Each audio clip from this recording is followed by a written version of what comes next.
때는 1995년 6월 29일 서울이었어. 20살 지환이라는 친구가 있어. 지환. 친구는 그 백화점 지하 1층에 주방용품 매장 직원이야. 직원분이고. 같은 시각, 같은 지하 1층에서 물품 보관소에서 알바를 하고 있는 산만이라는 친구가 있었는데 이 산만이는 신이 나 있어. 이 산만이는 내일이 알바 마지막 날이야. 그러니까 얼마나 마음이 편해. 자, 반면에 백화점 5층 식당가 주방 막내 병호라는 친구가 있어요. 그때 5층 식당가 절반이 문을 일찍 닫았거든. 병호네 가게는 끝까지 장사를 하는 거야. 날은 덥지. 이거 퇴근은 짜증나지. 늦어지고 짜증나지. 짜증나지. 바로 그때 주방장이 헐레벌떡 뛰어들어왔어. 나가! 당장 나가세요! 병호야, 너도 얼른 나가! 다짜고짜 소리를 지르면서 막 등을 떠밀어. 사람들이 비상계단으로 막 우르르르 뛰어가. 그래서 병호도 정신없이 비상계단으로 막 내려가고 있어. 근데 바로 그 순간에 이렇게 천둥 치는 소리가 들리고 건물이 정신없이 흔들리기 시작해. 대체 무슨 일이 일어난 걸까? 아니 난 알지. 상품 백화점.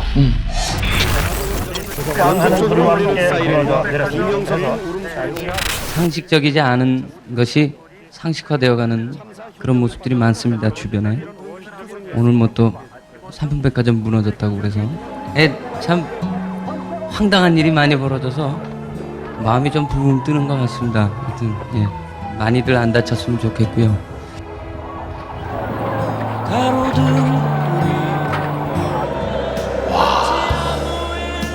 상품백화점이 어떤 건물이냐?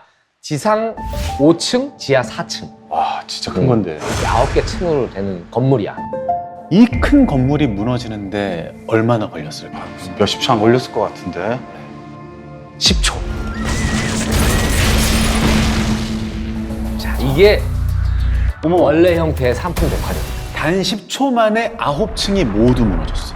병호는 어디에 있었다고 했지? 비상 계단 내려가다. 비상계단. 그치, 비상계단에 있었다고 했지. 이 병호가 있던 그 계단의 앞까지 무너지는 바람에 정말 간신히 목숨을 구하게 됩니다. 그러면 산만이는 어디 있었냐? 산만이는 바로 여기 지하에 있었잖아. 지하에 물품 보관소. 있지. 그렇지.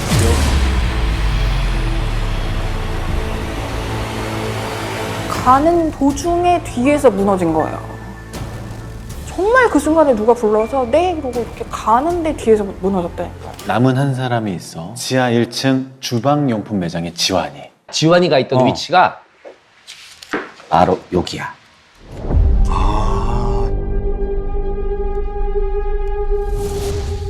딱 사람 하나 공간만 남겨두고. 그렇지. 지하에 매몰된 사람들 중엔 아직 살아있는지가 확인이 되지 않는 사람들도 많아 사망자는 앞으로 더욱 늘어날 것으로 보입니다. 뉴스 속보를 보고 실종자 가족들이 달려왔어. 조종규 씨도 그중 한 분이야. 이 조정규 씨가 왜 갔느냐? 찾는 사람은 28살에 여동생 종분 씨야. 종분 씨. 이 종부 씨는 아동복 매장에서 일하다가 열흘 전에 결혼을 하면서 그만뒀어. 근데 그날 퇴직금을 받으러 간 거야. 세상에 태어나서 나는 그런 처참한 거는 처음 봤어요. 이걸 어떻게 무엇부터 해야 되는지 이게 할 수가 없더라고요. 늦기 전에 어떻게든 빨리 구조를 해야 돼. 헬리콥터, 포크레인 같은 이 중장비들도 속속 도착을 했고 소방차 앰뷸런스가 100여 대가 와. 소방대원, 경찰, 군인도 4,000명이 넘어. 근데 현장에 접근할 수가 없었어. 왜? 더 무너질까 봐. 그렇지. 2차 붕괴 위험 때문에. 여전히 아슬아슬한 상태로 서 있습니다. 겉보기에도 마치 피사의 사탑처럼 중앙 쪽으로 상당히 기울어져 있는 상태입니다. 거기다가 중장비가 일단 오긴 왔잖아? 쓸 수가 없어. 왜냐? 그게 중장비가 올라가면 매몰된 생존자들이 더 위험해지잖아. 그래서 택한 방법이 수작업이야.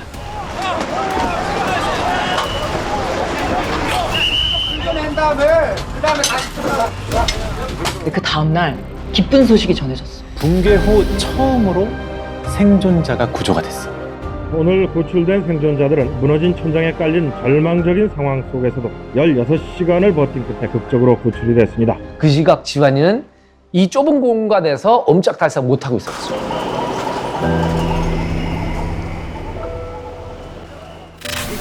삼풍백화점 붕괴 사고로 인한 실종자 수가 250여 명을 넘어서면서 병원마다 아직도 생사를 확인하지 못한 가족들이 뜬 눈으로 밤을 새우면서 애를 태우고 있습니다. 시스템이 그냥 엉망진창인 거야. 뭐 119며 민간 그리고 병원 구급차가 부상자 시신을 막 실어나는데 체계가 전혀 없어. 그냥 보이면 이 차에서 싣고 가는 거야. 군과 경찰, 소방서는 상황실을 따로 만들고 상황실 간의 정보 교환이 이루어지지 않습니다. 실질적으로는 총지휘본부라고 할 만한 곳이 없다는 점입니다. 이 우리나라의 대형 재난 시스템이 갖춰진 게 바로 이 상풍백화점 사고 이후야. 삼풍백화점 붕괴 사고가 오늘로 사고 발생 닷새째를 맞았습니다. 추가 생존자는 더 이상 확인되지 않고 있다는 안타까운 소식입니다. 희망이 조금씩 사라지는구나. 그치. 자, 이제는 시간과의 싸움인 거야. 결국 중대 결단을 내렸어. 중장비를 투입한다. 생존자가 위험해질 순 있지만 더 늦었다가는 산 사람도 죽을 수 있으니까. 어느덧 사고 발생 열흘째. 정말 기적 같은 소식이 들려왔어. 바로 다음 날 바로 다음 날 생존자가 나왔어. 열 하루 만의 동안 그것은 차라리 기적이었습니다. 오늘 아침 6시 10분 그때 A동 중앙 부근에서 살려달라는 최씨의 외침이 희미하게 들려왔습니다. 드디어 1시간쯤 뒤인 오전 8시 10분 마침내 최씨는 구조됐습니다. 11일 만에 온 나라가 난리가 났지. 야단 법석이 떨어졌어. 사고 현장은 다시 활기를 찾고 생존자 중심 구조로 바뀌어. 자, 바로 그날 오후 기적이 시작됐어. 포크레인 한 대가 한창 이 콘크리트를 파헤치고 있을 때였어. 작업 중지! 작업 중지! 방금 무슨 소리 못 들었어요? 작업을 중지시키고 시멘트 더미를 손으로 헤집기 시작했어. 주먹 하나 들어갈 정도의 작은 구멍이 나오는데 그 끝에 사람 발이 있어. 우리가 그토록 찾아 헤맸던 지환 씨의 발이었어. 갑자기 발 쪽이 이렇게 뻥 뚫렸어요. 누워있는 상태에서. 근데 거기가 뻥 뚫리더라고, 갑자기. 누군가가 있고 그 목소리를 통해서 현장을 확인한 뒤에 2시 10분부터 본격적인 절단과 콘크리트 또 철근을 해치는 그 구조 작업이 진행이 됐습니다.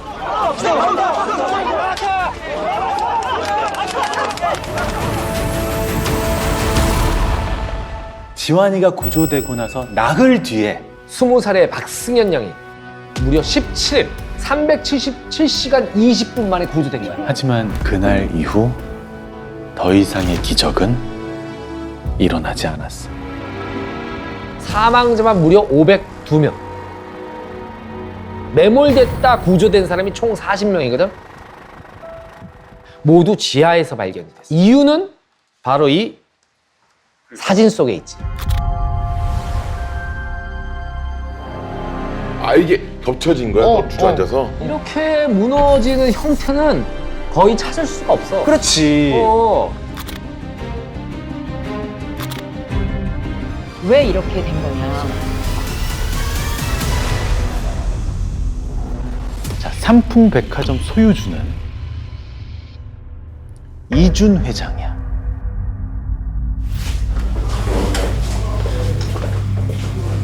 여보세요.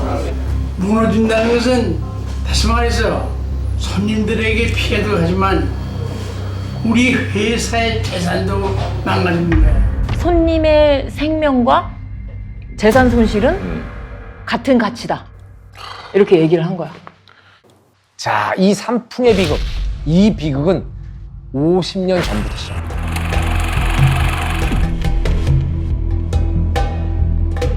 이 이준 회장, 아까 봤던 이준 회장은 아주 독특한 이력의 소유자야. 이준 회장은 중앙정보부의 특이하다.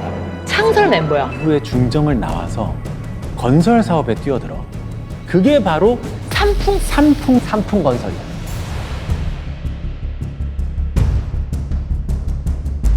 중앙정보부. 나는 새도 떨어뜨린다는 중앙정보부 출신이니까 인맥하고 정보가 장난 아니야. 장난 아니지 뭐. 장난 아니지. 초고속으로 회사가 성장. 하지만 이 이준 회장의 비밀 병기는 따로 있었어. 부동산. 1974년에 서초동 일대에 그 미군들이 숙소로 쓰던 땅이 있었는데 그 숙소로 쓰던 땅을 사들였대. 자, 그럼 그때 땅을 샀을 때 평당 얼마였느냐? 평당 2, 30만 원. 자, 얼마나 샀느냐? 57,000평을 사들였어. 근데 그 땅을 사들이고 나서 그 후에 바로 강남 개발이 본격적으로 추진이 돼. 땅값이 천정부지로 그냥 막 뛰어오르기 시작하는 거지. 그러면 삼풍백화점이 무너지던 95년도에는 어디까지 올랐느냐? 평당 2,500만 원이 됐어. 이준 회장의 소유 부동산만 당시 2,500억 원에서 3,000억 원으로 추정이 되는 거야. 자, 이준 회장은 뭐 돈 맛을 제대로 보셨겠지. 자, 그래서 1987년에는 새로운 사업을 시작해. 큰 만족을 드립니다. 삼풍 백화점. 근데 문제가 있어. 삼풍백화점 부지가 백화점을 못 짓는 땅이야. 용도가 아파트로만 아파트로만 돼. 그럼 뭘 해야 돼? 용도 변경을 해야 돼. 그렇지. 근데 용도 변경이 굉장히 어려운 거 알지? 근데 또 그런 사람은 이 사람은 쉬웠을걸? 자, 그치? 서울시에서 용도를 바꿔주겠대. 몰라. 바꿔주겠대. 자, 어쨌든 백화점 건축 허가가 떨어지고 공사가 시작됐어. 건물을 올릴 때 가장 중요한 게 뭐야? 설계도. 설계도. 그렇지, 설계도. 설계 도면대로 공사를 해야 되잖아. 그렇지. 자, 근데 삼풍이 수시로 설계를 변경해. 아니, 그 에스컬레이터를 2군데 설치할 필요가 있나? 그 자리에 그냥 매장을 하나 더 만들자고. 기둥이 너무 이게 굵으니까 좀 시야를 가리는데 기둥을 좀 이렇게 좀 얇게 좀 할 수 없나? 자, 기둥 굵기를 얼마나 줄였냐? 80cm였던 거를 60cm. 기둥에 들어가는 철근이 원래는 16개인데 8개로 줄여버린 거야. 자, 그리고 이 천장하고 기둥을 연결하는 그 부분을 지판이라고 해. 자, 이게 엄청 중요해. 왜? 위층의 하중을 아래층으로 이렇게 전달시키는 역할을 해. 근데 이 지판의 두께도 줄이라는 거야. 어느 군데는 아예 지판을 설치를 안 한 곳도 있어. 이 건물 안에서 가장 심각한 곳이 식당가가 있는 5층, 지상 5층. 원래 5층이 롤러스케이트장으로 설계가 됐었대. 근데 식당가로 바꿔버렸어. 역시나 불법으로. 롤러장을 식당으로 만들었다. 그럼 무슨 문제가 벌어질 것 같아? 하중이 아예 달라져.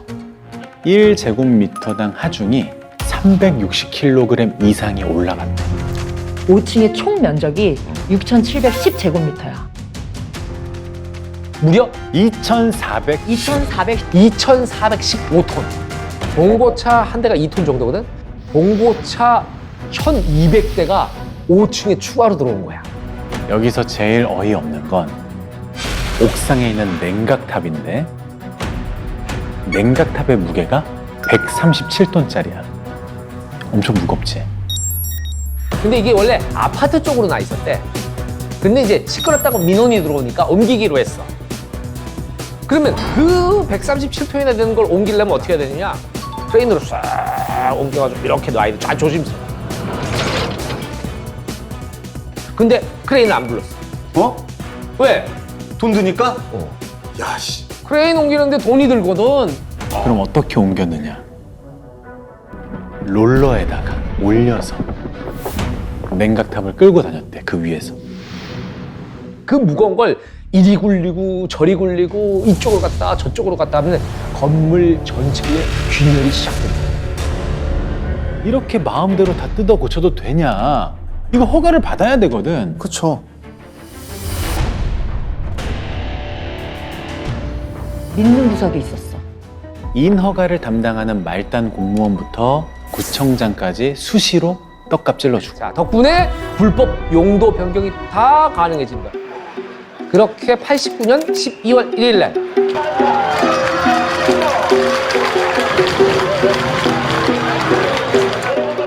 삼풍백화점이 오픈을 해. 아주 화려하게. 오픈하자마자 승승장구했어. 3년 만인 92년 매출이 얼마냐? 937억이야. 근데 그 사이에도 툭하면 인테리어를 바꿨어. 내부를 또 넓힌다고 벽을 또 헐었어, 심지어. 이렇게 해야 매장 하나 더 들어오고 돈이 더 들어오니까. 자, 붕괴 하루 전날 아주 기이한 일도 있었어. 한밤중에 경비원이 순찰을 도는데 식당 바닥에 이만한 싱크홀이 있는 거야. 식당 바닥에. 폭 1m, 깊이 20cm. 이게 무슨 일이야. 다음날 보고를 했지. 이때가 언제냐? 붕괴 당일 오전 8시.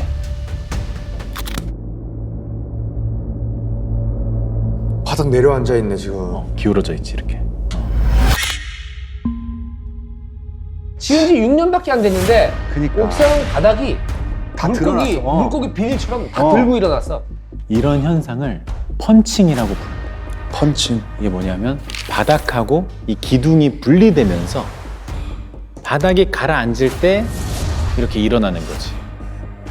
이게 붕괴를 알리는 징조야.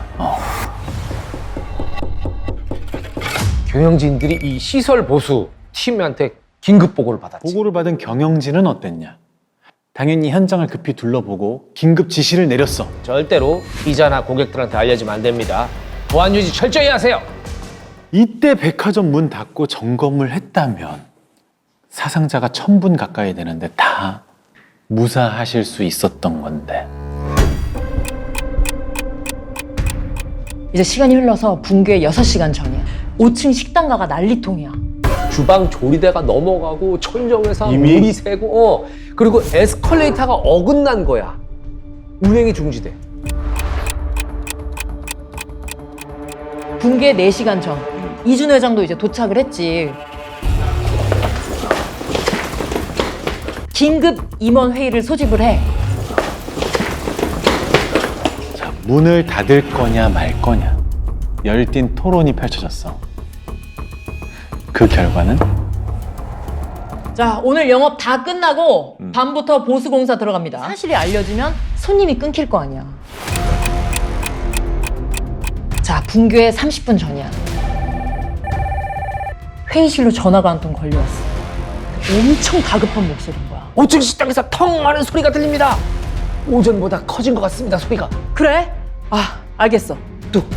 아, 저 그래가지고 우리가 아무 지시도 내리지 않았다. 오후 5시 57분 5층 식당가에서 붕괴가 시작되고 건물이 폭삭 주저앉았어.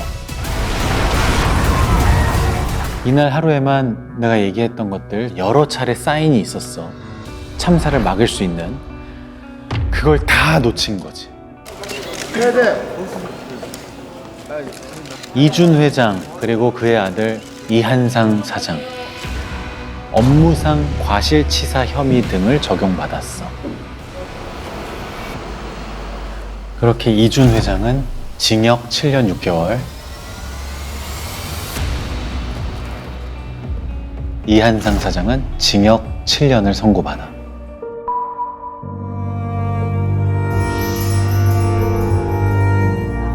이런 상황이지 않더라도 돈이 생명 위에 있으면 안 되는 건데 돈보다 사람이 무조건 먼저여야 하는 건데 상식적으로만 살아도 되는데 그 상식적으로 살지 않는 사람들 때문에 더 큰 피해자들이 생기고 기본을 지키는 사람이 해야 된다고 봐, 나는.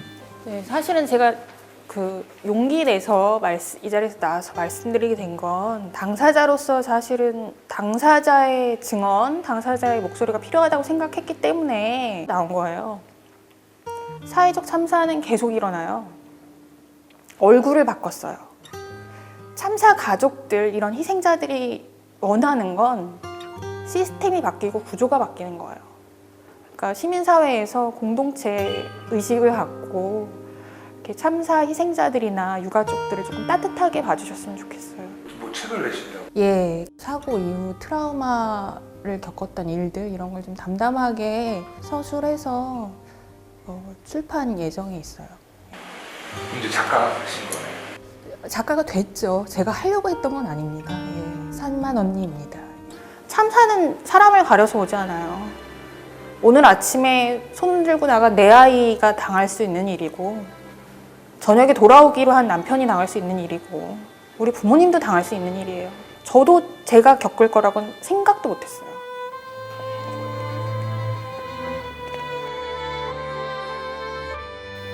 차라리 살아있었으면 지금 50대 중반 됐을 텐데. 보고 싶다.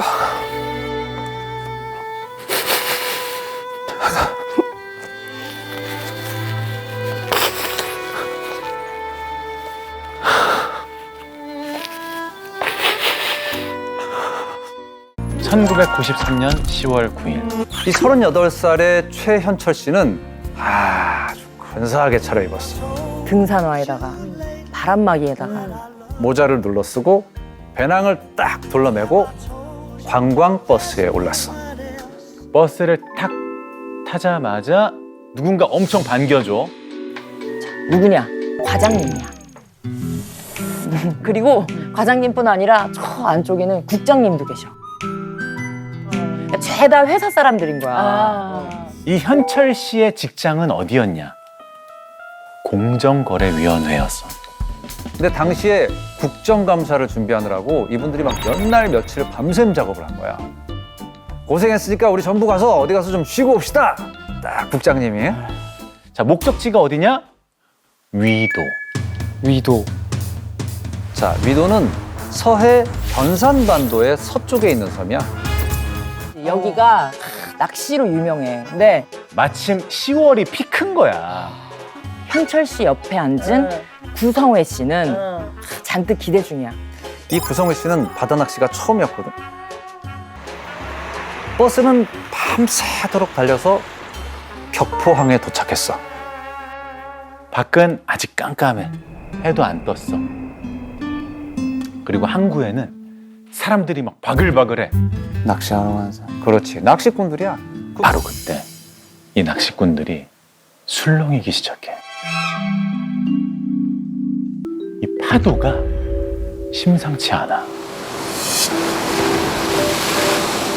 그 사이에 우리의 현철 씨와 성회 씨가 탈 배가 쓱 항구로 들어온 거야.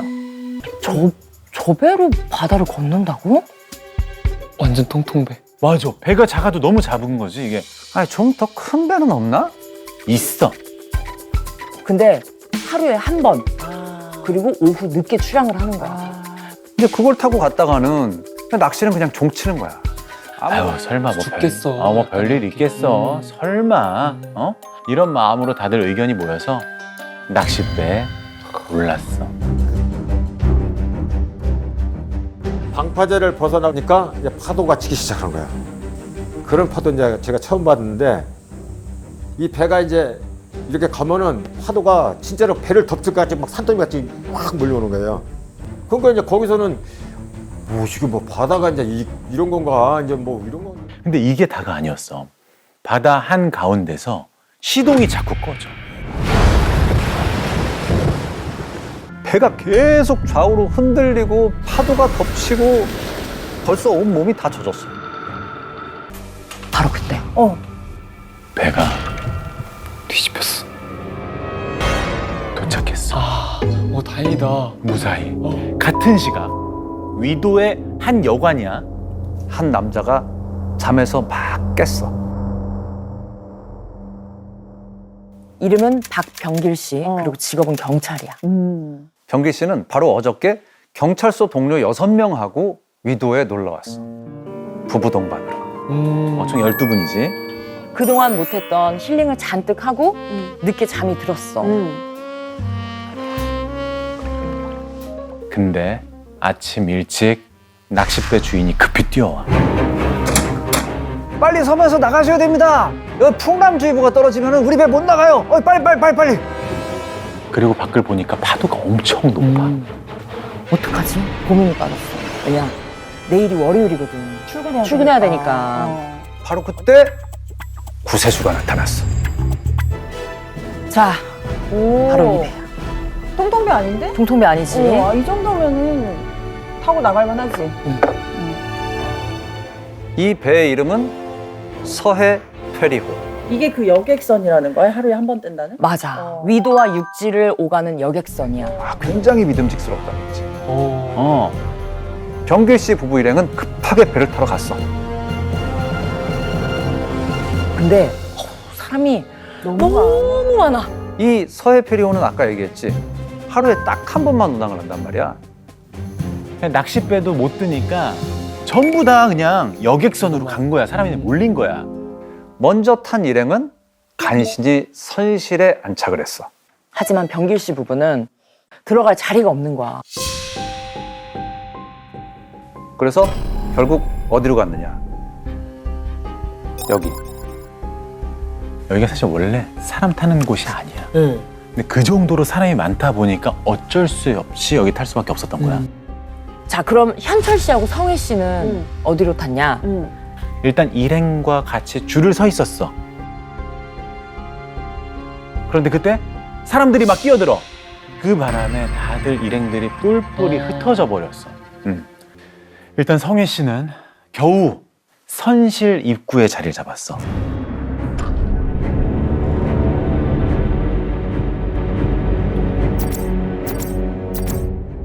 현철 씨는 2층 갑판. 오전 9시 45분 드디어 서해 회리호가 출항을 했어. 방파제를 지나서 서서히 바다로 가는데 파도가 장난이 아닌 거야. 집채만한 파도가 밀려와서 배를 빡 때리니까 한 번 맞을 때마다 출렁출렁 하는 거야. 갑판 위에 있던 현철 씨는 넘어지기 일보 직전. 난간을 잡으려고 하는데 도저히 잡을 수가 없는 거야.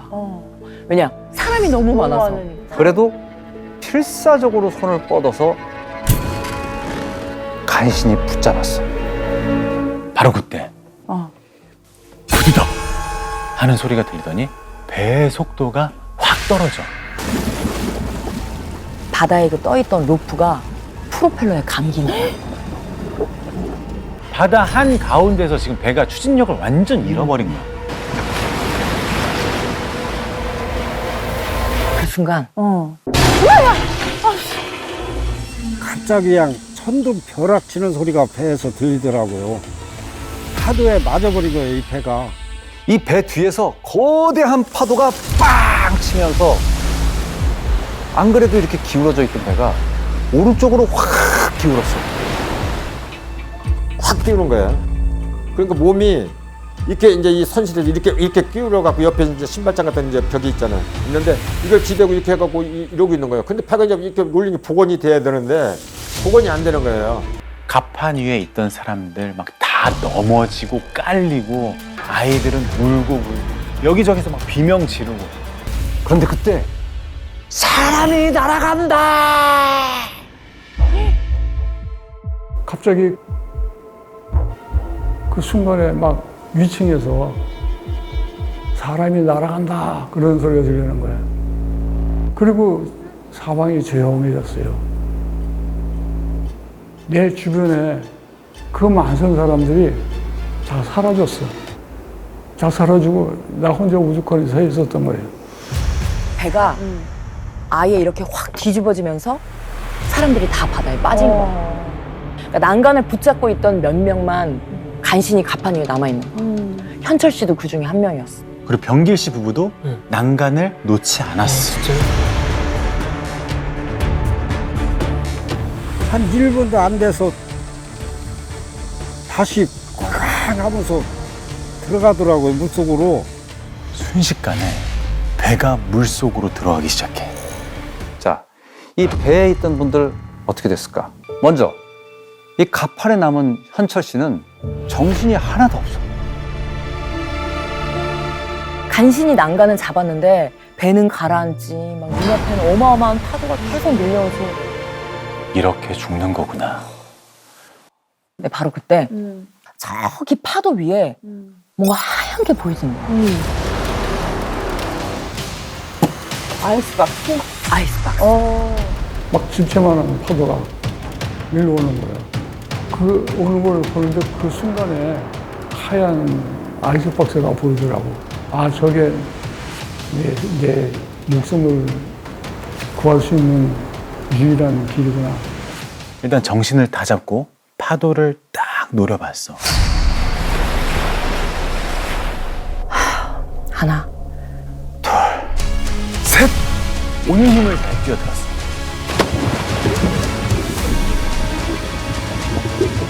그리고 결국 아이스박스를 잡았지. 한편 병길 씨 부부. 난간을 붙잡은 채 그대로 물속으로 들어가고 있어.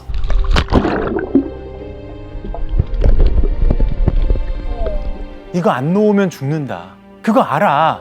아는데 그래도 놓질 못하겠더래. 옆을 보니까 아내도 눈을 콕 감고 이 난간을 꽉 붙들고 있는 거야. 그 순간 정신이 번쩍 들더래. 에라 살해야겠다.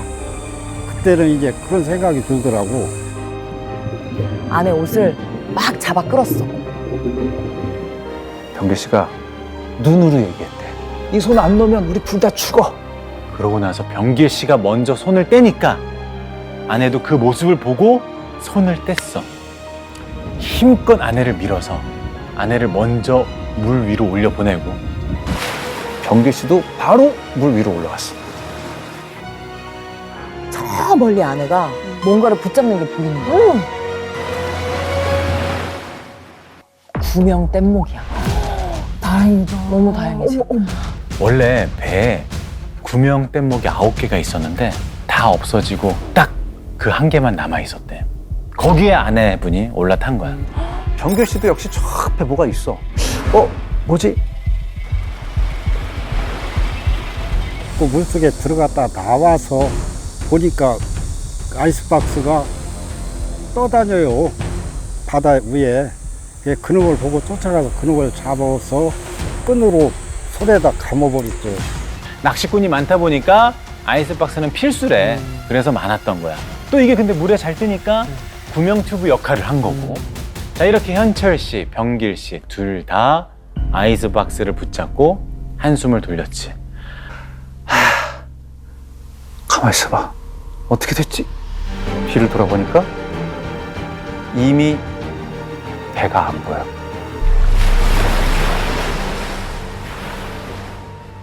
근데 지금 우리가 얘기하다 보니까 누군가 잊고 있지 않아? 한 사람? 성희 씨. 성희 씨. 그러니까 이제 막 안에서 빨리 나가라고 이제 막 이제 거기 안에서 그냥 야우성 치고 그런 거 이제 밖으로 나가라고. 그래서 밖으로 이제 문을 이렇게 열고 나가려고 막 발버둥을 치는데 문이 또 안 열려. 이만큼 열리고 그런 상태에서 이제 밖으로 나가려고 막 발버둥을 이제 치는 거예요. 발버둥을 치는데 어느 순간에 이제 물이 확 돌아버린 거예요. 물이 순간적으로 물이 확 돌으니까 내가 그 선실 안으로 쫙 빨려 들어가 버렸어요. 아, 진짜 무섭겠다. 근데 바로 그때 저 앞에 뿌연 빛이 보이기 시작해. 선실 창문. 배가 90도로 기울어져 있으니까 그 옆면이 천장이 되는 거야. 창문을 머리로 최대한 들이받았어. 내려갔다 올라와서 또 다음 창문 계속 들이봤는데 안 열려. 거기서 딱 이런 생각이 들어요. 아, 이제 여기서 내가 죽을 수밖에 없구나. 이제 이런 생각이 들더라고.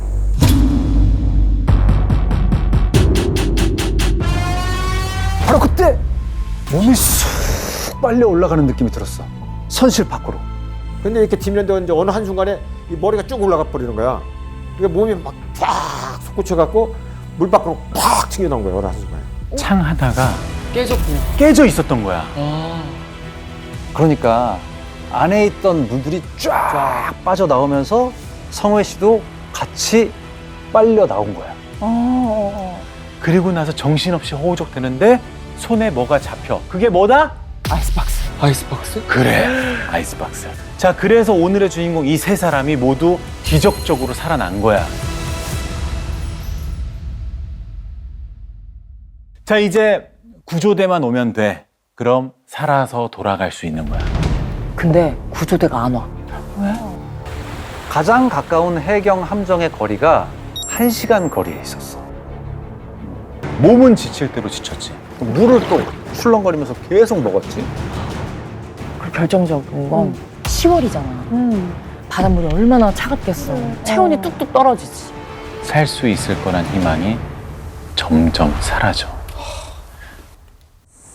한 시간 정도 되니까 거기 떠 있던 사람들이 거의 다 돌아가시더라고요. 그리고 이렇게 잡고 있는 거기에도 2명이 왔었어요. 그래 셋이서 있다가 셋이서 이제 잡고서 내 팔도 잡고 이렇게 떠다니는데 두 사람 다 선생님 뭐 헤엄 잘 치시냐고 물어요. 그렇게 하면서 좋게 얘기하더니 웃더니 그냥 스르르 놔버리더라고. 눈앞에서 1명, 2명 죽어가는 거야. 자, 같은 시각 위도 앞바다야. 배 한 척이 떠 있었어. 10톤급 낚싯배 종국호야. 이 종훈 선장님이 손님 12명을 태우고 낚시 중이었어. 한참 낚시를 하고 있는데 무전이 막 울려. 여객선이 침몰했다. 여객선이 침몰했다. 이종훈 선장은 에이 설마 하고 바다를 봤지. 이 시간이면 해리어가 저기쯤 가고 있어야 맞거든? 근데 안 보이는구나. 배가 안 보여. 큰일 난 거야. 여객선이 침몰했답니다. 당장 구하러 갑시다. 에? 뭐라고요? 이 배로 거기까지 가자고요? 갈 거면 자기들은 섬에 내려주고 가래. 이 선장은 간곡하게 설득을 했어. 내가 낚시 끝난다 그랬어요. 우리도 일단 좋은 고기를 마시고 있는데 그분들은 바닷물 먹고 지금 사경을 해먹고 있는 처지 아니냐. 당신들이 그런 처지에 또 당했다 생각하고 나를 믿고 나가자. 선장의 이런 설득에 낚시꾼들은 다 같이 사고 현장으로 갔어.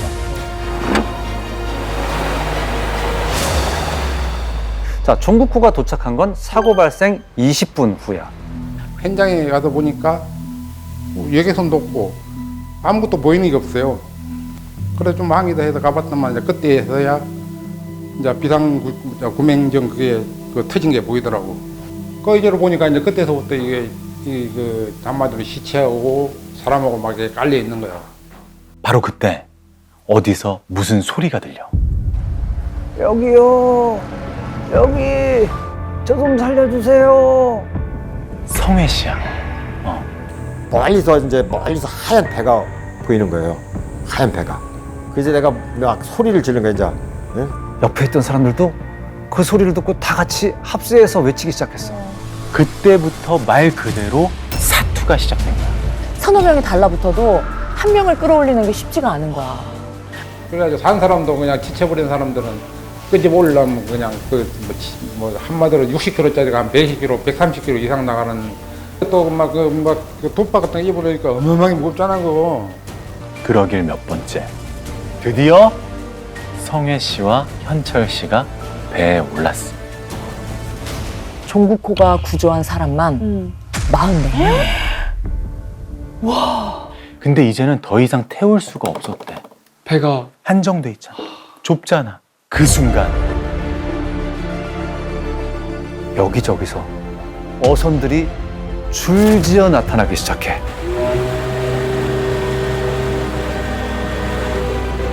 무려 46척. 아 저분들 왔으면 이제 됐다 그러면 저분들이 구하면 나는 일단 이게 산 사람은 먼저 가서 퍼야 될 거 아니야. 그날 어선이 구조한 사람이 총 70명. 어머. 승객 200여 명을 태운 카페리오가 오늘 오전 10시 바다 한가운데서 침몰하면서 승객 42명이 숨졌습니다. 또 구조되지 못한 실종자 100여 명의 생사를 이 시간 현재까지 알 길이 없습니다.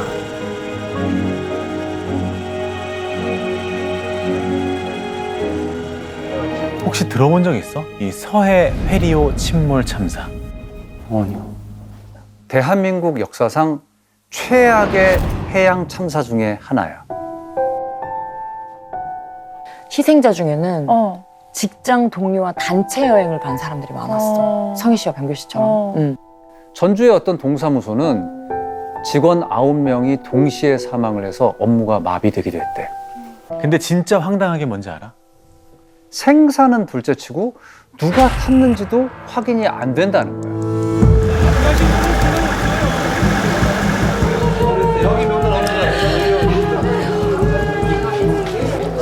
사망자 명단 어디에요? 누적.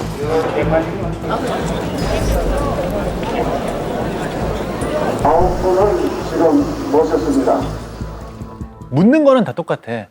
우리 남편이, 우리 부인이, 우리 부모님이, 우리 아들이 배에 탔는지 제발 좀 확인을 해주세요. 그러면 돌아오는 답은 그게 저희도 잘 모릅니다. 탑승객 명단이 없대. 당시의 위도에는 매표소도 없었대. 배 안에서 표를 팔았다.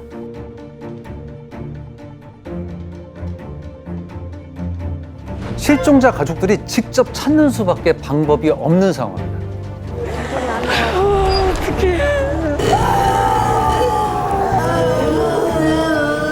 가는 데마다 사망자 명단, 생존자 명단, 이게 다 달라. 심지어 몇 명이 탔는지조차도 모르겠대.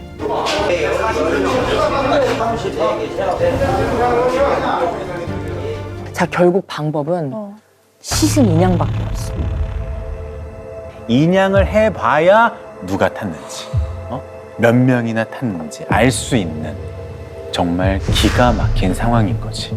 자, 다음 날부터 수색 작업이 시작이 됐어. 자, 서해 회리오는 수심 14m 아래에 선체 3분의 1이 뻘에 잠겨 있는 상황이야. 잠수 요원이 객실부터 진입을 시도했지. 선체 안에는 암흑이에요, 암흑. 햇볕에 어떤 투과일도 없을 뿐 아니라 그 안에 물먼지들, 뻘들 이런 걸로 인해서 우리가 몸을 움직이면 그 물먼지들이 다 날리잖아요. 그러다 보니까 더 어두운 거죠. 아무것도 안 보여요. 뭐 1cm도 안 보이는 거예요. 그래서 그 안에 들어가서 작업을 할 때는 다 더듬어서 작업을 했어요. 첫날 발견된 시신이 모두 14구야. 시신 한 구가 수습이 될 때마다 실종자 가족분들은 막 몰려들지.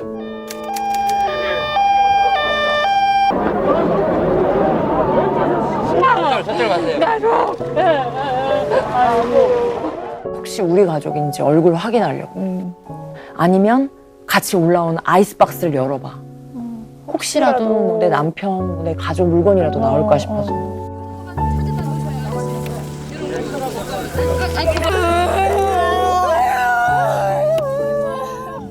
그러느라 가장 중요한 걸 놓쳤어.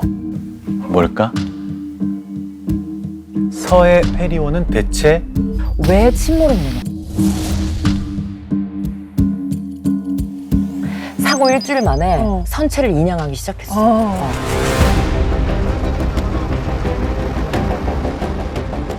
배가 물 밖으로 모습을 드러냈어. 근데 정말 너무나 기가 막혀. 시신이 많아도 너무 많아. 아직도. 아까 확인된 탑승객이 몇 명이라 그랬지? 아까 208명까지 올렸어. 그치, 생존자 포함해서 208명이라고 했잖아. 근데 새로 발견된 시신이 몇 구냐? 154구. 그러면 배에 탄 사람이 총 362명이란 얘기야. 아까 정원이 몇 명이라고 그랬지? 207명. 승객 207명에다가 승무원 14명을 더하면 총 221명인데 자, 몇 명 초과한 거야? 100만 원. 도대체 왜 이렇게나 많이 태운 걸까?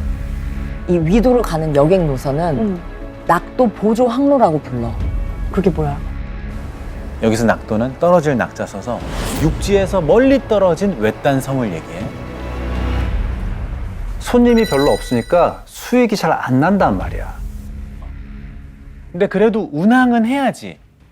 안 그러면 이 섬에 있는 주민들은 발이 묶이잖아. 그렇죠. 그러니까 선박회사는 손해를 보는 거야, 계속. 그리고 그 손해를 지금 정부가 메꿔주고 있는 형태인 거야. 근데 5년 전부터 사정이 달라졌어. 자, 낚시로 이 섬이 유명해졌다 그랬잖아. 자, 하루 탑승객이 얼마냐? 평균 199명. 낚시철에는 뭐 어마어마했을 거 아니야.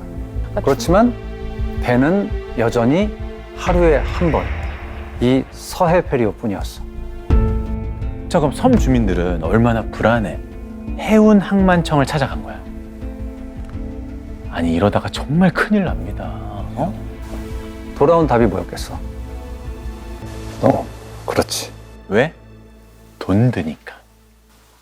자, 그럼 얼마나 더 들길래 하루에 한 번도 더 운항이 안 된다는 걸까? 자, 답은 이 보고서 안에 있어. 열어봐. 승회 운항에 따른 추가 비용 총 44만 8천 원? 44만 8천 원대. 와, 대박. 그러는 동안에도 수시로 정원 초과. 심지어 단속에도 여러 번 걸렸어. 근데 단속에 걸려도 아무런 조치를 취하지 않았대. 사고 나겠어? 그렇지. 설마 그 몇 명 더 탄다고 그 큰 배가 가라앉겠어? 자, 근데 조사를 해보니까 이 설마가 곳곳에 있었어. 자, 바로 이거야. 이 드럼통이 뭘까? 그날 서해 회류에는 멸치 액젓 600통이 있었어. 왜요? 김장철이라 육지에다가 내다 팔려고. 보통 배에다 화물을 실을 때는 이 밑에다가 그 칸이 있잖아. 따로 있어. 근데 이 갑판 위에다가 그냥 놨어. 이 멸치 액젓 600통을. 그리고 이 채로 그냥 고정도 시키지 않은 채로. 배가 도착하면 내리기 편하다고. 그리고 화물 중량도 6톤이나 초과를 한 거야. 사고 날 거라고는 아예 가정조차 안 한 거야. 1%도. 이 수많은 설마들이 모여서 이 서해 페리오 같은 대형 참사를 만들어낸 거야.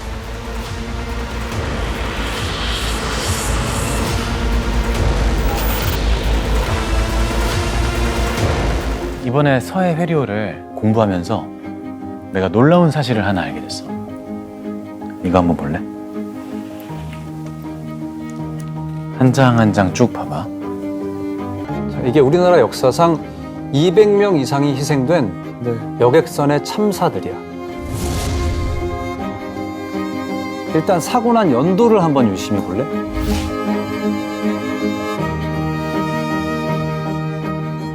(20년) 주기로 되풀이되고 있다는 거야.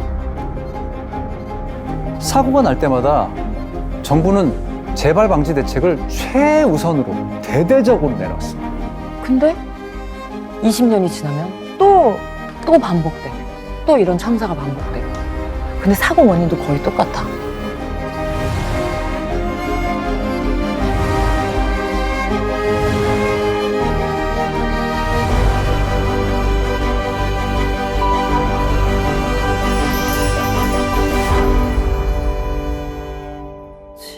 뭔가 역사를 배우려고 하는 게 반복된 실수를 안 하려고 배우는 거라고 하잖아요. 근데 왜 그랬을까? 약간 이런 생각만 자꾸 들게 되는 것 같아요. 나는 설마가 악마가 될 수 있는 것 같아.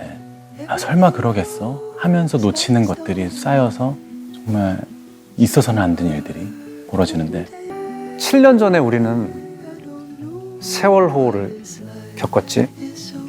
그때가 2014년 4월 16일.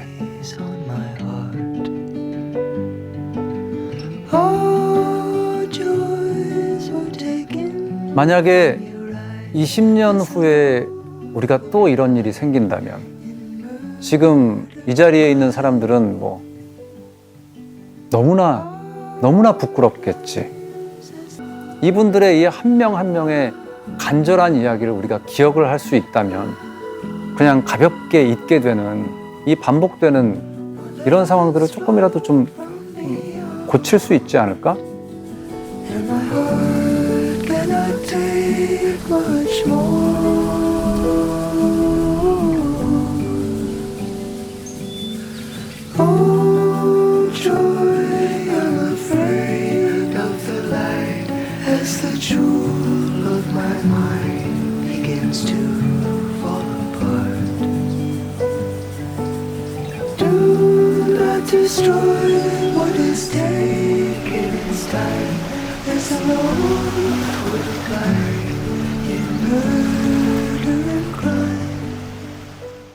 때는 1999년 6월 28일이야. 7살 세라는 완전히 들떠 있었어. 세라가 다니는 유치원에서 다음날 여름 캠프를 가기로 했거든. 그것도 1박 2일로. 세라 얼마나 신이 났겠어. 세라는 한 달 전부터 이 날이 오기만을 기다렸어.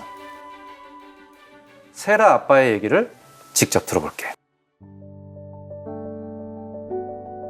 처음 가는 캠프기 때문에 그래도 이제 친구들하고 그다음에 선생님하고 가면은 이제 뭐 바다도 볼 거고 하면서 많이 들떠 있었어요 그때요 이제. 자, 이 아이가 바로 세라야. 너무 귀엽다. 아, 어떡해. 끼가 많게 생겼네. 준비물이랑 간식도 혼자서 착착착착 챙기고. 제일 좋아하는 세일러문 잠옷도 챙겼어. 자, 다음날 아침. 우리 세라 재밌게 잘 놀다 와. 선생님 말씀 잘 듣고. 드디어 버스가 부 출발해. 세라 아빠도 회사로 출근을 했지. 평소와는 다를 것 없는 하루였어. 그런데 다음날 새벽에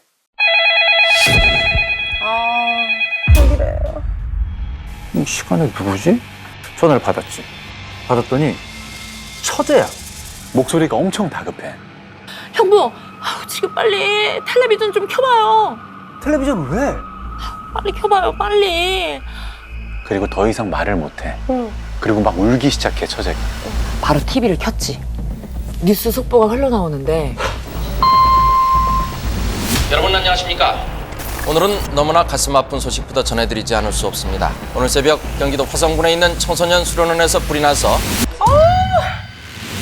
험한한 성난 노도처럼 걷잡을 수 없이 옮겨붙은 뒤 건물 전체가 화염에 휩싸였습니다.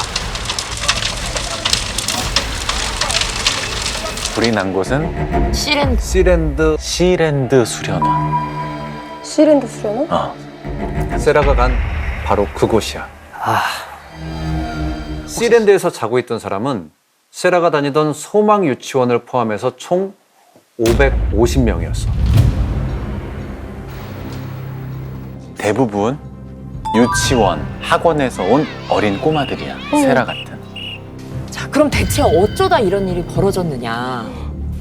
자, 바로 이게 시랜드를 그대로 복원한 모형이야.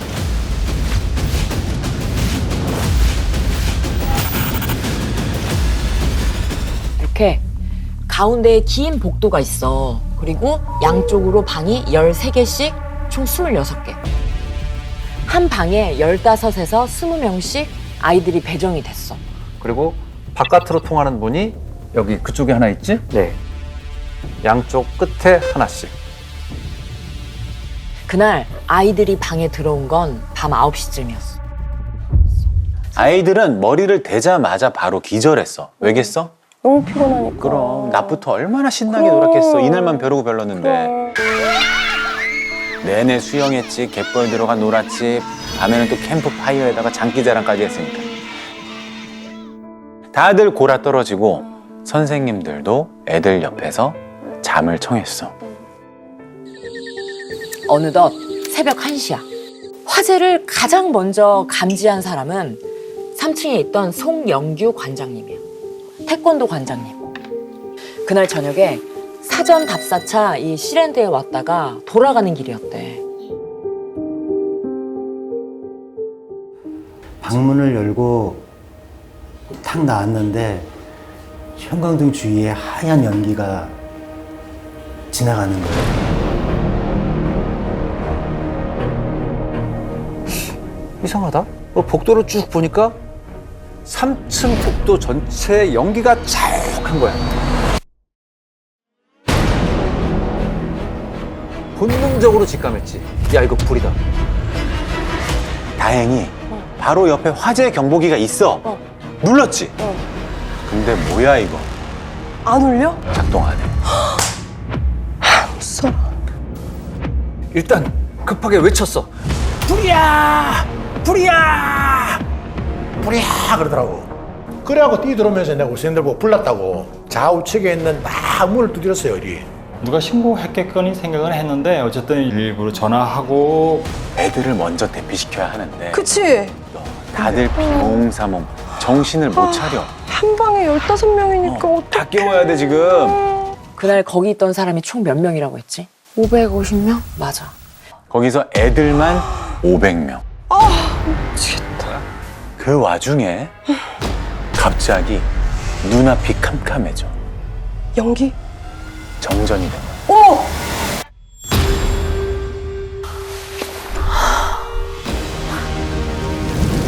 불은 점점 커지지. 앞은 하나도 안 보이지. 선생님들은 애들 이름 막 부르면서 소리 지르고 아이들은 막 무서워서 울고 그러니까 건물 전체가 다 아비규환. 그 사이에 이 송 관장은 3층에서 불길이 시작된 곳을 찾고 있었어. 어디서 불이 났는지를 찾아야 빨리 불을 끌 수가 있을 거 아니야. 송 관장이 뛰어다니면서 문을 열기 시작해. 304호, 303호, 302호, 301호. 바로 그 방이야. 301호. 문을 열자마자 불이 확 밀어닥치고 시커먼 연기가 막 쏟아져 나와. 바로 소화기를 집어들었어. 안전핀 뽑고 손잡이를 딱 눌렀는데 작동을 하네. 작동을 하네. 바로 그 순간 무슨 소리가 들려. 바로 옆방 302호에서 소리가 나. 아이가 이제 우는 소리가 제가 들었거든요. 깜깜해서 아무것도 보이지 않는 상황이기 때문에 그냥 닥치는 대로 아이들을 이제 막 깨우고 못 일어난 아이들은 이제 안고 두 팔이 뛰고 집사람이 물수건을 저한테 줘가지고 제가 그걸 입에 물고 막으면서 다시 풀 뺐다가 소리 지르고 다시 했다가 영웅이시다. 다른 어른들도 합세해서 몇 번을 오르락내리락 했지. 아이들 수가 너무 많으니까. 그렇게 302호 아이들은 모두 구조가 됐어. 정말 다행이지. 마지막 아이를 안고 건물을 빠져나오는 순간 갑자기 이 뒤쪽에서 이 바깥쪽에서 전선이 터진 거야. 그리고 건물 전체로 불길이 번지기 시작했어. 처음 불을 발견한 지 불과 20분 만에? 20분 만에 이 건물 전체가 화염에 휩싸였어. 곧이어서 소방차들이 줄줄이 도착은 했어.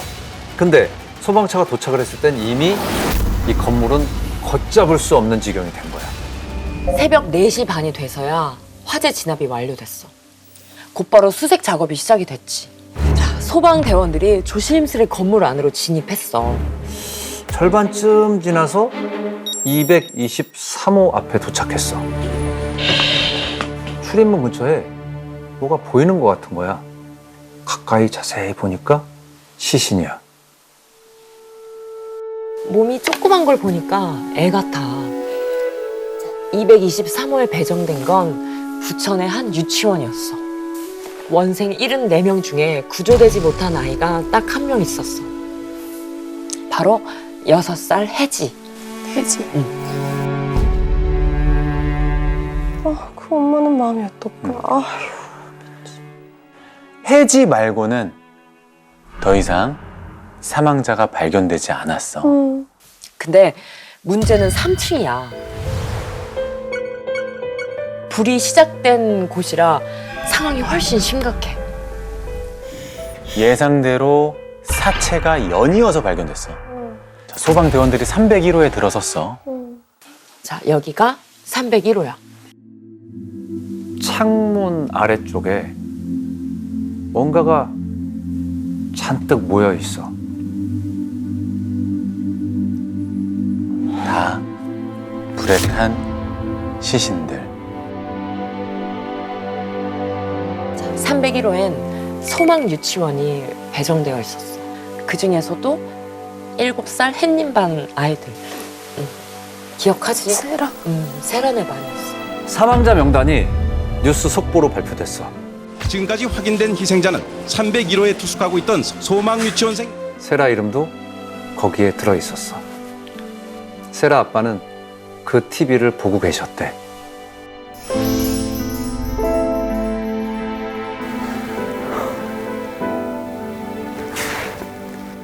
거기 사망자 명단을 보니까 우리 테라 이름이 딱 있는 거야.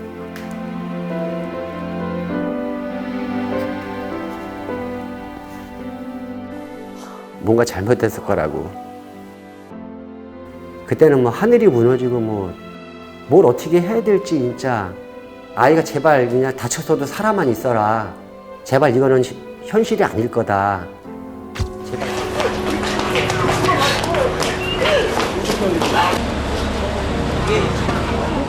근데 국과수에서 부모들을 말려. 보지 말라고. 너무 끔찍한 훼손이 너무 심하게 돼서 부모님이어도 알아볼 수가 없을 것이다.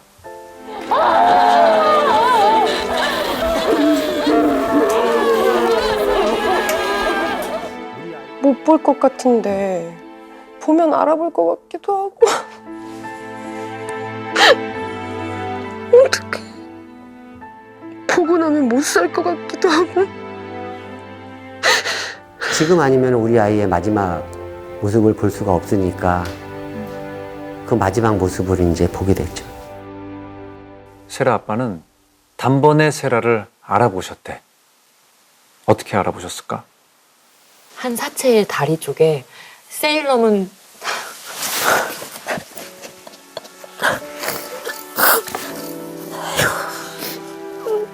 이게 너무 미안하다.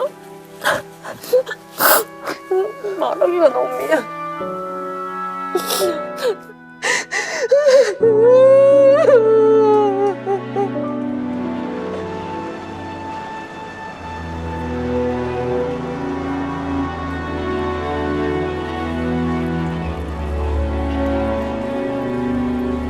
(301호에서) 사망한 사람은 세라를 포함해서 18명이야. 모두 소망유치원, 햇님반 친구들이야. 이게 그날 301호에 있던 아이들 사진이야.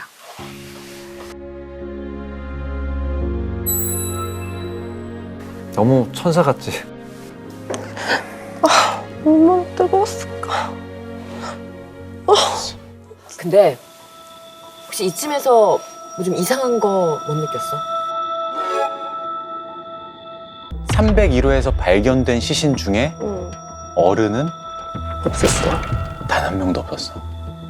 인솔자 어디 갔어? 근데 왜 301호엔 선생님이 없었을까? 그 불이 났을 당시에 어디 계셨습니까? 저희 314호에 314호에 계셨어요? 선생님 내분하고 저희 기사 아저씨하고 사진 아저씨하고 선생님도 협의 시간을 가졌어요. 그럼 314호는 어디냐? 바로 여기야. 근데 불이 나는 걸 몰랐다고요? 그렇지. 바로 맞은편 방인데 어떻게 불이 나는 걸 모를 수가 있지? 그 회의하느라 불이 난 걸 몰랐대. 뒤늦게 알았을 땐 불길이 너무 세서 구조하러 들어갈 수가 없었대. 그래서 다른 선생님들한테도 물어봤어. 정말로 314호에서 회의한 게 맞냐고. 회의가 아니라 회식을 했대. 사실 뭐 회식은 할 수도 있잖아. 자, 근데 더 충격적인 증언이 있어. 불이 났을 때 3층 복도에 사람들이 많았잖아. 근데 그분들의 얘기는 달랐어. 314호에서 누가 나오는 걸 아무도 못 봤어. 어디 있었어요? 건물 안에는 있었던 거죠? 그것도 모르겠어. 선생님이 수련한 건물에 없었을 수도 있고 아예 밖에 나가서 회식을 한 거 아니냐. 이런 의혹들이 있었지만 확인할 수는 없었어. CCTV도 없고 하니까. 어쨌든 그날 아이들 곁에 선생님은 없었어. 단 한 명도. 단 한 명도.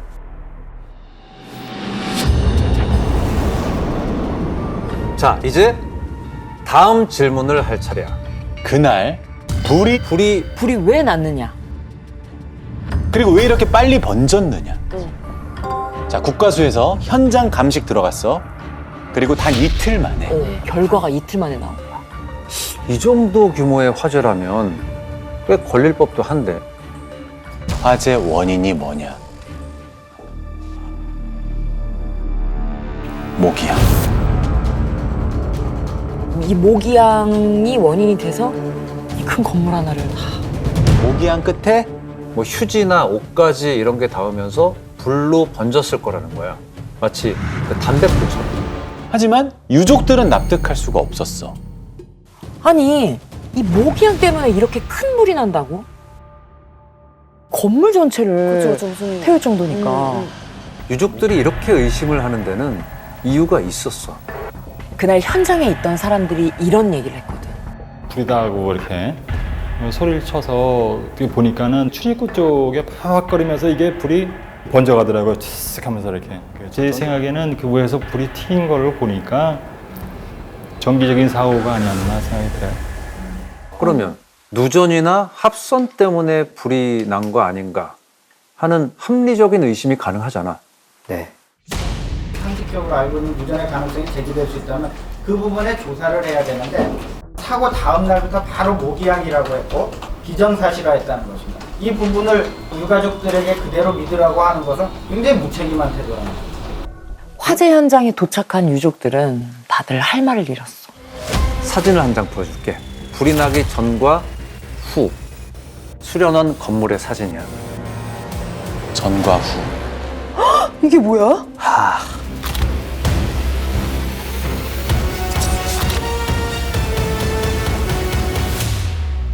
이 3층이 어떻게 돼 있어? 지금 종이장처럼 구겨져 있지? 이게 뭐야? 1층하고 다르지?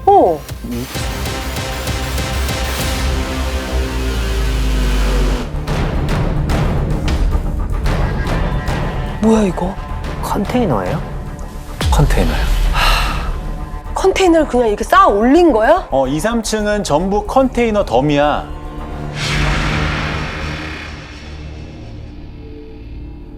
잠시 쓰는 임시 설치물이야.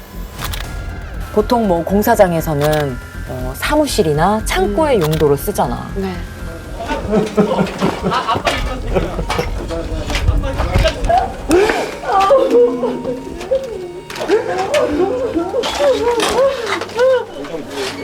엄마들은 나갈 거예요. 네, 엄마들은 안 오니까 가져가. 이게 누구 머리카락이래 이게. 숲을 왜 안 오는 거야 이게? 이거 왜? 여기 앞에 있어가지고 시랜드 수련 원장 박 씨는 사건 직후 바로 구속이 됐어. 경찰이 물었지. 대체 왜 이런 식으로 건물을 올렸냐? 돈 아끼려고. 돈 아끼려고. 돈 아끼려고 그랬습니다. 그랬습니다라고 얘기를 했어. 그렇게 대놓고 얘기해요? 그렇게 얘기를 하더래. 최종 판결은 어떻게 나왔느냐? 시랜드 원장 박 씨는 5년형에 벌금 500만 원. 5년이요? 뭐? 소망유치원 원장 2년 6개월. 햇님반 선생님 1년 6개월에 집행유예 2년. 23명의 목숨이 앗아갔는데?